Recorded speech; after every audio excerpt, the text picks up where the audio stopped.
Coming up next on SportsCenter, under the circumstances, the news in Buffalo is Jim Dandy. While in Kansas City, the chief concern is a little pinky. The Niners relied last night on Carter's Little Thrills. Mighty Mike hopes to slice up his next victim, a man named Razor.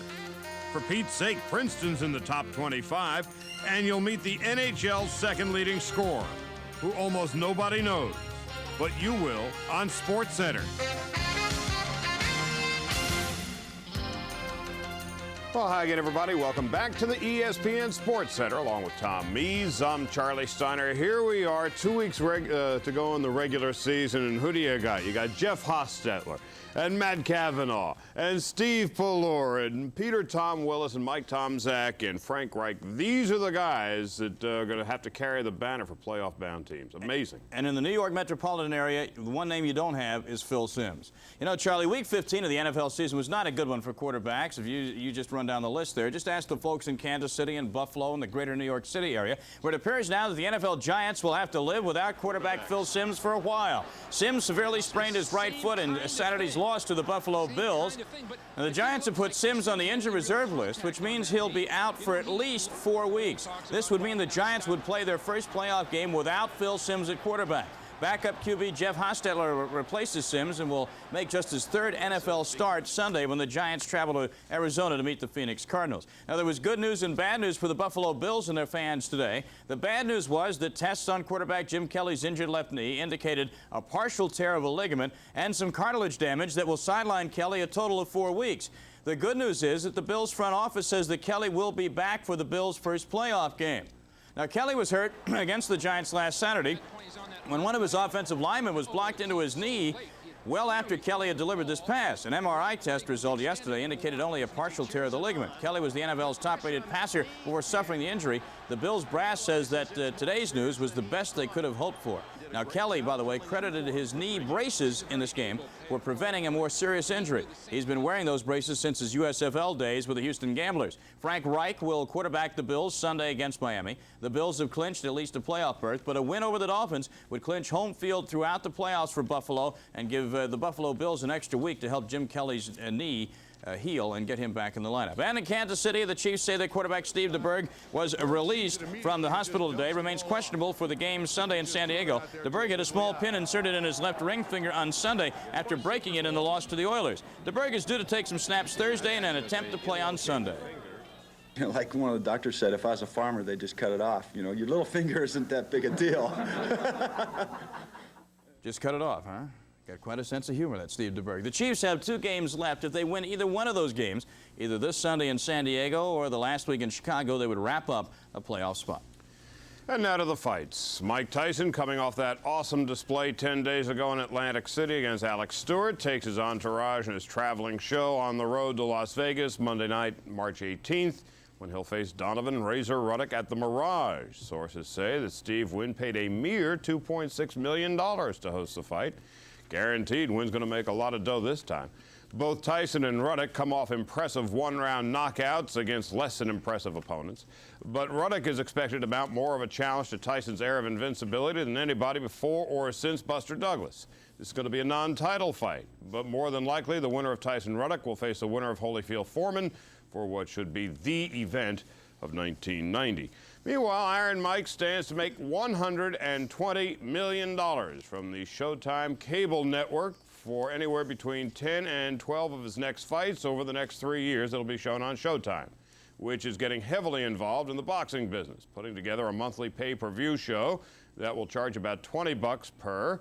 In addition, Showtime will have what it considers to be 4 major events per year, charging the consumer $35 per show, Tyson Ruddock being the first in that category, and a weekly boxing card that will air on Showtime. Tom? Charlie, just when Notre Dame football coach Lou Holtz thought it was safe to start prepping his team for the Orange Bowl against Colorado, another allegation of recruiting irregularities comes to the surface. The St. Paul Pioneer Press in Minnesota ran a story today saying that a Notre Dame recruit, Ohio high school star Kijana Carter, stayed free in a Notre Dame dorm, received sports equipment from Notre Dame, and had his mother stay free with an Irish booster during his visit on campus to Notre Dame. In the article, Carter's high school coach, a Notre Dame grad, is also accused of denying proper contact with other schools to favor Notre Dame. Now, Notre Dame Athletic Director Dick Rosenthal completely denies this report, calling the allegations completely without foundation. In basketball, Bloomington, Indiana will be the hotbed for college basketball action tonight as two traditional powers, Indiana and Kentucky, meet head-on in Hoosierland. Ron Franklin and Dick Vitale are in Bloomington to call tonight's game, and they have these pregame pronouncements. Gentlemen. Thanks, Tom Mees. Tonight we're in the great state of Indiana. We're in Bloomington at Assembly Hall as number 18. The Kentucky Wildcats come calling against the number 6 ranked Hoosiers of Indiana. Hi, everybody. Ron Franklin along with Dick Vitale. Border wars. Yeah, a lot of states like to say they have them. I happen to think these two states have a really great one, particularly in basketball. And also don't buy the thing where the coaches say, this is not important. We're waiting for the conference race. Do you buy that? I don't buy it at all, Ron. There's no way in the world. You got to believe that this game is important to Bobby Knight and certainly to Rick Pitino. You better believe Bobby Knight is saying, Mr. Pitino, you can't beat us on our living room floor. We won't let it happen. And you got to believe that Mr. Pitino says, we're going back to Lexington with the W. All right, it is hard to be a legend before you've even arrived someplace, but that was the case with Damon Bailey, the young freshman. How has he handled the situation, in your opinion, Dick? I think he's really done well. When you think about all the publicity and the notoriety he's received, averaging 9 points a game, certainly he's not the spectacular athlete, but he's a good shooter, he's an excellent passer, and he's starting to think right now a little bit more aggressively offensively. Remember this young man came to Indiana, ballyhooed as Mr. Superstar, and the reason, very simply, scored over 3,000 points in his high school career. He had so much publicity, it's unreal. But let me tell you this, before his career is over, he will be a college standout. Well, down in Lexington, Kentucky, their favorite song is the Monster Mash because of a young fella by the name of Mashburn who was playing high school basketball just this time last year. Jamal Mashburn from out of New York City certainly was a great player on a high school level in New York City, but didn't get the great publicity and the notoriety. Right now, to me, if I had to pick my all-diaper dandies, the 5 best freshmen in America, you better believe the name Mashburn will appear. The Monster Mash. They love him in Lexington, Kentucky. Okay, gentlemen, back at SportsCenter, we had a great day. It snowed. We're ready for Christmas. We got a great basketball game, and I didn't make him drink decaf today. Charlie and Tom, let's go back to you at SportsCenter. All right, Ron. Net of baseball and a question. What is a good field, no-hit shortstop worth these days in the Major League Open market? One who played in just 47 games and hit a robust 204. Well, Rafael Belliard, the 30-year-old shortstop, signed a 2-year contract with the Atlanta Braves. It's going to pay him about $450,000 a year for the next 2. Belliard, a 9-year Major League veteran who has a lifetime batting average of .218. The Minnesota Twins have re-signed 32-year-old veteran outfielder Randy Bush to a 2-year contract today. Dollars in the deal not revealed. Bush spent a good portion of the 1990 season on the disabled list with a pulled hamstring. And deep in the heart of Texas, Bobby Valentine had his contract to manage the Rangers extended by another year, taking him through the 1992 season. To give you some idea of how unstable Bobby Valentine's profession happens to be, Valentine, who's 40 and began managing the Rangers back in 1985, is second only to Sparky Anderson in tenure with one team in the American League. And still ahead on this edition of SportsCenter, the Niners' road to three-peating is littered with quarterback carnage.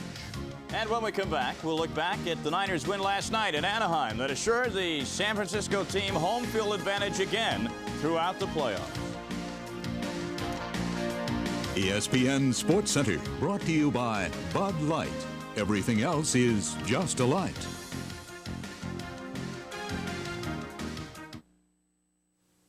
Wild thing. It is a wild thing. Come shout and sing, join in the ring. It could be queen or it could be king. You go your way and I'll go mine. As long as you just make it fine. Good times roll with the clean, fresh taste of Bud Light. It won't fill you up, never let you down. Wild thing. Loud, gone, wild thing.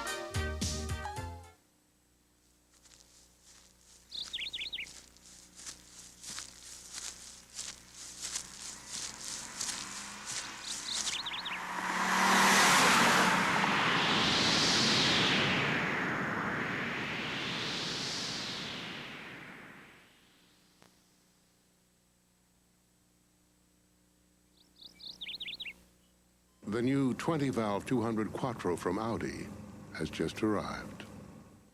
The bustle of the season can wear a body down. You need a place, an oasis to bring yourself around. Break from the pace, take 5 from the race.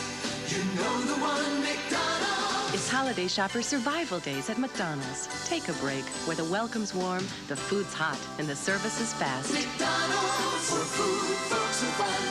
It's Holiday Shopper Survival Days at McDonald's. Check out this stack-on tool chest. This would make a great gift. 224 benchtop tools, 3 different ratchet drives. This would make some guy very happy. What a fantastic present. I get the hint. Well, the Niners' win over the Rams last night in Anaheim went fairly well as predicted. After all, San Francisco made it 18 straight on the road and 8 of its last 9 against the Rams in sunny Southern California. The Niners, as a result of the victory, will enjoy all the comforts of home throughout the NFC playoffs. After the weekend injuries to Phil Simms' ankle and Jim Harbaugh's shoulder, Joe Montana's top priority last night was to come out of the Niners' rivalry game with the Rams in Anaheim healthy and then victorious. Mission accomplished on both counts, and as a result, the San Francisco 49ers have achieved home field advantage throughout the NFC playoffs. Well, I think the important thing is we don't have to go, into Chicago right off the bat at any rate, or into New York. I mean, that's into the type of weather situations that they have, and it's always reassuring to have your home crowd supporting you. Coming into last night, there were questions about the 49er running game, and Roger Craig lost a step. Was Tom Rathman merely a blocking back and nothing more anymore? But up stepped the Niners' first-round draft choice, Dexter Carter, who rushed for 124 yards, including this 74-yard touchdown scamper in the fourth quarter that put the game on ice. I saw a crease and I hit it, and all I thought about then was getting my first touchdown. And, and I just had Doc run some guys, and, it really felt good. Another question about the Niners answered last night. Jerry Rice. He hadn't scored a touchdown pass in the previous 4 games, but that streak ended late in the first half on this 60-yard pass and run. The fun is still there, and it's more to come from Jerry Rice. I know that. While the Niner offense grabs the headlines, it is their defense that wins them the games. The San Francisco run defense held the Rams' rushing attack to just 53 yards and 19 carries. While Jim Everett completed less than half of his passes, he was also picked off twice. One has to, give them their due as a defensive football team. They're as good a defensive team as we've played over the last 8 years. Continually, they play great defense. Niners are unbeaten so far in the month of December, and this is certainly the time of the year to be peaking, as recent Super Bowl champions have shown in the final month of the regular season. Giants, Bears, and Eagles seem to be showing signs of running out of gas, but at least Philadelphia still has Randall. But the Redskins and Cowboys, along with the Niners, are the hottest teams in the NFC down the stretch. Bills and Raiders unbeaten so far in the final month of the regular season. Buffalo, of course, has that crucial home game with the Dolphins on Sunday at Rich Stadium. There's a good moon rising in Houston, while the Chiefs keep their fingers crossed about DeBerg's pinky. And Joe Walton just may have the last laugh on everybody in Pittsburgh. And still ahead on this edition of SportsCenter, Pete Carril has his Tigers by the tail. He's also got them in the AP Top 25. He certainly does, and they're unbeaten. Now, the marquee matchup in the NBA tonight is in New York, where the Knicks meet the Lakers. The Knicks will have a new look tonight. Guard Maurice Cheeks has been put on the injured list, while Kenny Walker and Trent Tucker have been activated for tonight's game with the Lakers. The Knicks have been playing well of late, winning their last 3 games with Patrick Ewing averaging over 30 points in those 3 contests. The Knicks also beat the Lakers when they played in L.A. last month. Now, the Lakers are hot. They've won 11 of their last 13, and they've won at Madison Square Garden the last 6 times they've played there. Something for the Knicks to think about with a 4-6 home record. Now here's a look at the other 9 games tonight in the NBA.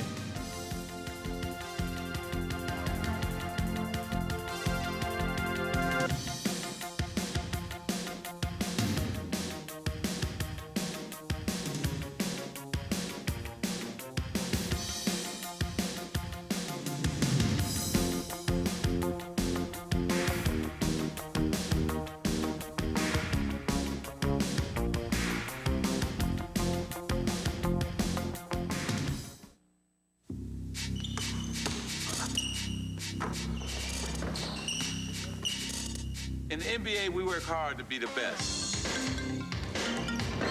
That's what makes us stars. You gotta start from the ground up. The NBA, this got class, this got style. Be a part of the game. NBA Authentics, the official clothing and equipment used during NBA games.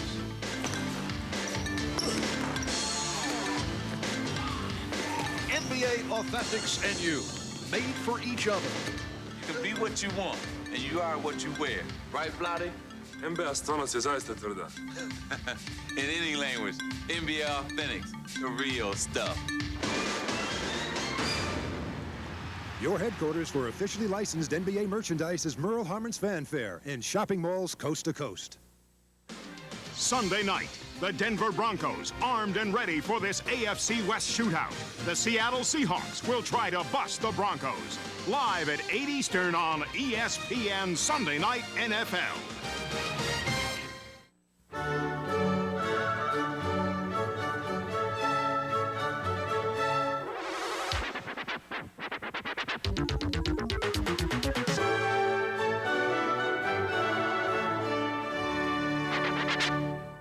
Yes, if there's one hoop game in college basketball that defines contrast, it's tomorrow night on ESPN. Top-ranked UNLV, the defending kings of the college basketball world, will host 25th-ranked Princeton. The Tigers is 7-0, with all their wins, all their games on the road. UNLV, the most talented team in the land, is chock full of full scholarship athletes. They meet Princeton, chock full of scholars, none of them on a full ride to play basketball. But don't feel sorry for Coach Pete Carril and his Tigers. I know UNLV won't feel sorry. Bill Patrick tells us why.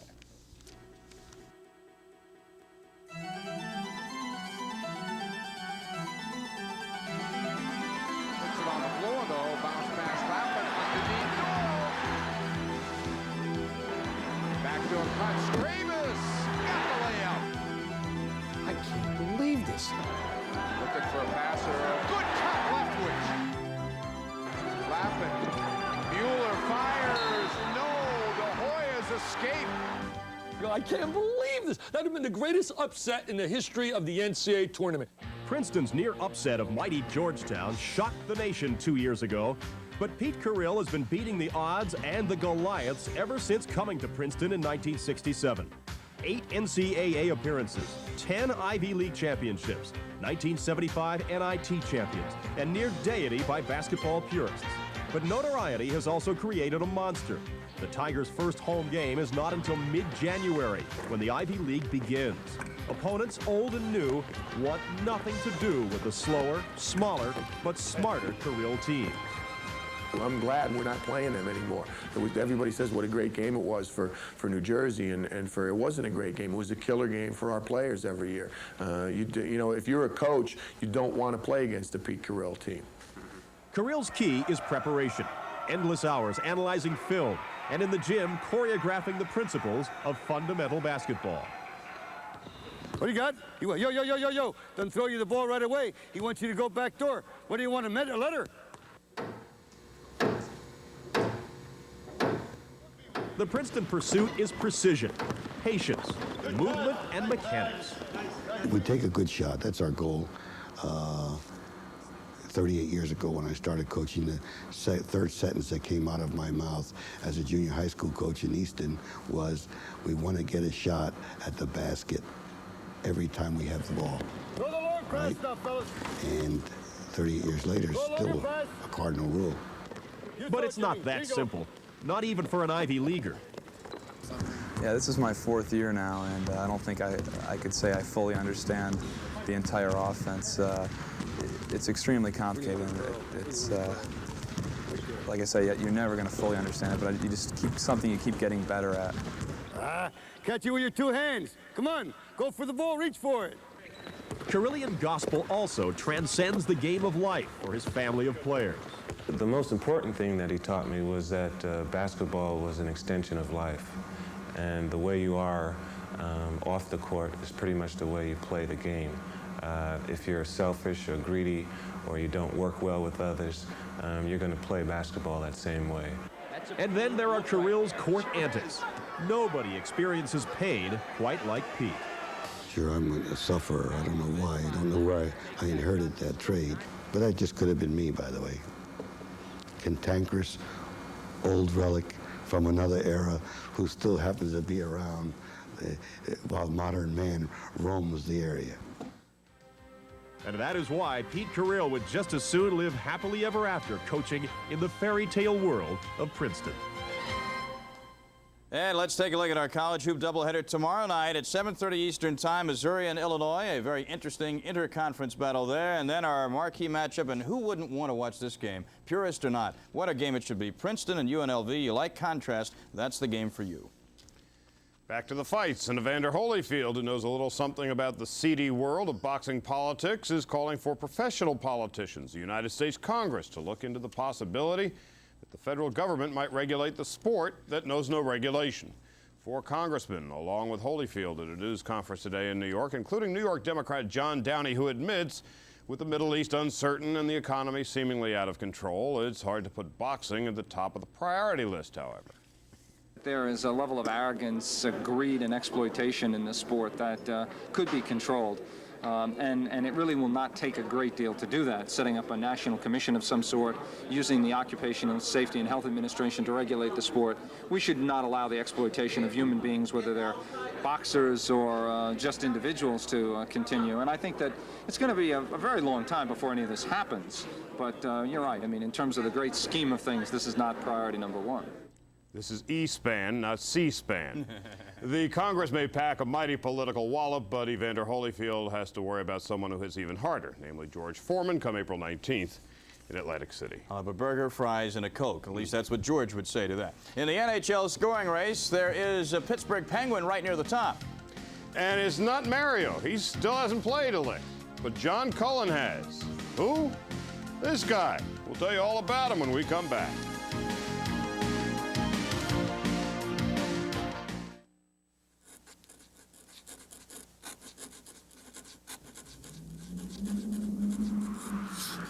Oil changes, brake service, tune-ups. Leasing a car may not be as easy on your checkbook as you think. Unless you lease an Audi, then we pay for all that, which leaves your checkbook free for other things.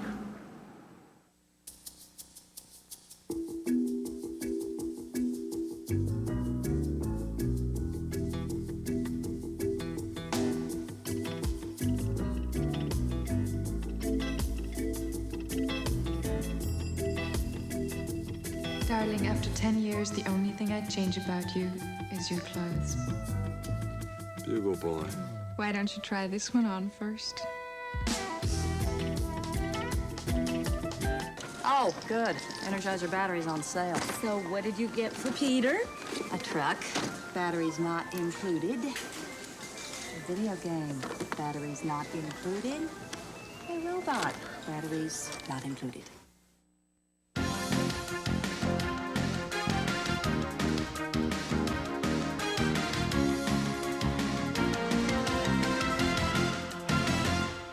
Now to some baseball news. Half a dozen cities remain in the running for expansion teams in the National League come 1993, according to the chairman of the expansion committee, Douglas Danforth. Buffalo, Denver, Miami, Orlando, Tampa, St. Pete, and Washington, D.C. However, Bob Rich, who is going to bankroll the Buffalo franchise, has reportedly removed himself from the running. Popular thinking is Miami's just about a lead pipe cinch to win a franchise. The battle for the other one's going to be between Tampa, St. Pete, and Orlando, we're told. The upshot of the final 6 cities that you see is that 4 have been eliminated from consideration that you don't see: Nashville, Charlotte, Sacramento, and Phoenix. Tom? To hockey we go, Charlie. Pittsburgh superstar Mario Lemieux, out for the entire season so far with recurring back problems, will be re-examined by team physician Dr. Charles Berg tomorrow. Now, if he checks out okay, Lemieux will be given the go-ahead to start rehab work on Thursday. That work would include bike work and stretching, nothing more. No one is saying now when Lemieux might start actually skating again. And when you look at the NHL scoring race, you find, as you would expect, Wayne Gretzky at the top of the list. But Steve Seifers tells us about the guy who's running a close second, a guy who you probably wouldn't know too much about. I mean, who's John Cullen anyway? For as long as he's played the game, John Cullen's scattering report has always been a barrier because it's always read the same. Not very big, but he's not very fast either. Well, that's just going to be important. Everybody thought before when I was in Boston University 4 years, too small, can't skate, and then I went to Flint, too small, can't skate. But Cullen, whose father and two uncles played in the National Hockey League, earned college all-star honors at Boston. And in Flint, he was named the International Hockey League's most valuable player. Now in his third season with the Penguins, Cullen kept hearing the too small, can't skate stuff until November. That's when somebody noticed the 5'10", 187-pound center led the NHL in scoring. I got a lot of attention, a lot of media. Everybody's saying, do you realize you're ahead of Wayne Gretzky? And, I couldn't dream my most wildest dreams ever to be ahead of Wayne Gretzky. Gretzky has since regained his usual place atop the scoring stats, but Cullen isn't far behind. And near the name of Cullen is Mark Recchi, the right wing on Cullen's line. I think we gel so much together. I mean, we all know what we're going to do, and me and John, I know what he's going to do at all times, and he's so smart with the puck. I mean, I just go to the net, I find the holes for him, and he'll find me somehow. He's very clever, and he's quick, and he sees the ice well, and he has a great ability to draw more than one defender at him. So pretty soon there's 3 players covering Johnny Cullen, and all of a sudden one of our players is in the open, and he passes extremely well, and he puts the puck in Kevin Stevens' stick or Mark Rickey's stick, and there's a goal. Now, Cullen claims the reasons behind his sensational start are threefold. First, he says in Lemieux's absence, he's getting plenty of playing time. Second, he says he has terrific line mates. And third, he says it's simple. He's just never satisfied. If I think I'm playing, really good, I want to play great, and I think that's what's always helped me. And, I think I'm pretty intense every game. I don't go out there just go for a skate and hopefully get a goal or an assist. I think I'm pretty intense. I'm pretty competitive. It's got me this far. Cullen says he planned it that way, recognizing that someone needed to take up the torch, as he puts it, while Lemieux is out. He figured he might as well be the one until the star center returns. And when that happens, he'll gladly go back to the number 2 line because he says it'll make the team better. But until Lemieux returns, he'll continue to try to get opponents to rewrite those scouting reports. I've proven a lot of people wrong, and I might be small, I might not be able to skate, but I think I got the job done. In Pittsburgh, Steve Cyphers, ESPN. And that was the opposing announcer. Imagine how excited the home announcers get when Cullen scores. Here's a look at tonight's NHL schedule, including the Penguins at home in the Igloo against Winnipeg.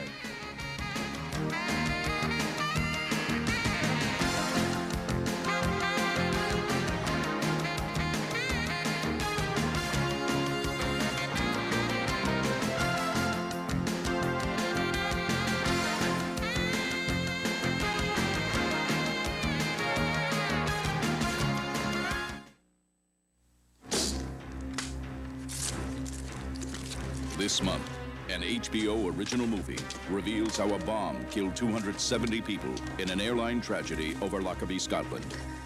How did the terrorist group plant it? Could these groups have stopped it? The government, West German police, airport security, the airline. See the shocking inside story of Flight 103, as it would only be told on HBO. Before they could walk, they wanted to dance. Before they could talk, they wanted to sing. But they needed a lot of heart and desire before they could get to Broadway and make it on a chorus line.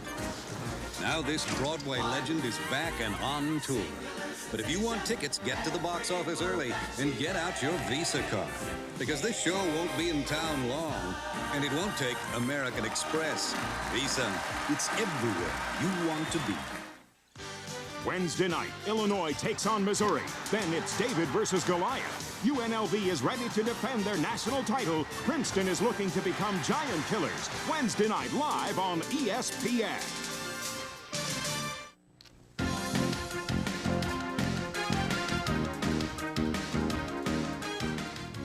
And before we get on out of here, I want to tell you, Joe Montana is the Sports Illustrated Sportsman of the Year for 1990. And what's so amazing about it, he's the only NFL solo Sportsman of the Year ever on the SI cover. With that, we're out of here. I'm Charley Steiner. I'm Tom Mees. College basketball up next. Indiana at Kentucky. John Saunders standing by to guide you through the game. Have a good time. ESPN SportsCenter, brought to you by HBO, simply the best.